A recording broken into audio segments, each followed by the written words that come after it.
बीड जिल्हा कारागृह मागील काही महिन्यांपासून सततचा चर्चेचा विषय ठरतोय। मत्साजोगचे सरपंच संतोष देशमुख यांच्या हत्या प्रकरणातील आरोपी वाल्मिक कराड आणि त्यांच्या टोळीतील सदस्य याच कारागृहामध्ये शिक्षा भोगतायत।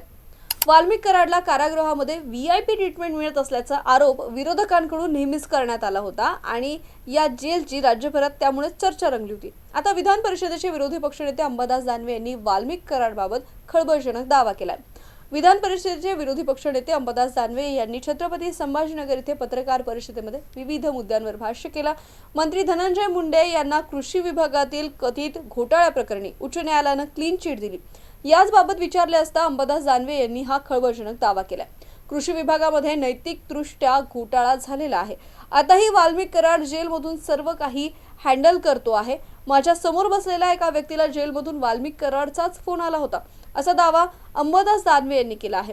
मी हे 3 महिन्यांपूर्वी देखील सांगितलं होतं, या प्रकरणाची चौकशी झाली पाहिजे अशी मागणी देखील त्यांनी केली आहे। तुम्हाला याविषयी काय वाटतं आम्हाला कमेंट करून नक्की कळवा आणि पाहत रहा MCN न्यूज।